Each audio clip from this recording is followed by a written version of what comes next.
ọmọ méjèèje tíyàwó mi bí fún mi kú ni mo ṣe tilẹ̀kùn pamọ́ fọ́dún méjì. Isah ló sọ bẹ́ẹ̀.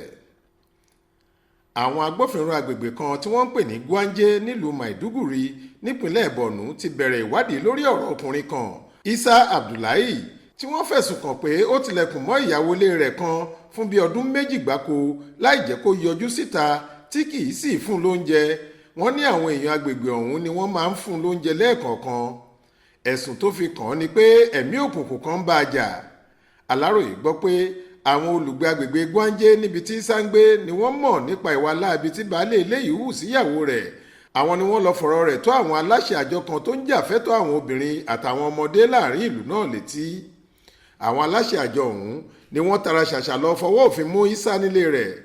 Adarí àjọ náà Comrade Lucky D. Yuana ṣàlàyé fáwọn oníròyìn lákòókò tí wọ́n lọ fọwọ́ òfin mú Isah nílé rẹ̀ lọ́jọ́ Friday 30 oṣù kẹfà ọdún 2023 yìí pé ọ̀kan lára àwọn ará àdúgbò ibi tí Isah ń gbé ni wọ́n wá ṣòfófó fáwọn. wọ́n ní ìbànújẹ́ ló jẹ́ fáwọn nígbà táwọn ṣílẹ̀kùn ilé tí ọkùnrin yìí tọ́jú ìyàwó rẹ̀ ọ̀hún pamọ́ sí nítorí bó ṣe fìyà jẹ obìnrin náà. wọ́n ní kò sọ́wọ́ ìtọ́jú kankan lára ìyáálé ilé ọ̀hún.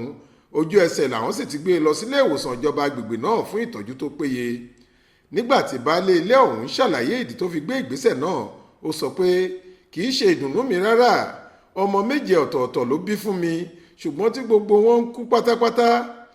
lẹ́yìn náà ni ẹ̀mí àìrí kan ń bá a jà tó sì ń ṣe wọ́nranwọ̀nran ládùúgbò. kó má bàa bà mí lórúkọ jẹ́ ni mo ṣe kúkú so mọ́lẹ̀ bí ẹran bóyá yóò gbádùn. àwọn aláṣẹ àjọ náà ti sọ pé àwọn ọlọ́pàá ni yóò bá Isah ṣẹjọ́ lórí ìwà ọ̀daràn tó hù yìí àti pé ó dájú pé wọ́n máa fojú rẹ̀ balẹ̀ ẹjọ́ láìpẹ́ yìí. Adéwálé Adéoyè ló ṣàkójọ ọ̀rọ̀ yìí fún iléeṣẹ́ tẹlifíṣàn Aláròyé online. Faith Adébọ́lá ló kà á sétí ìgbọ́ yín.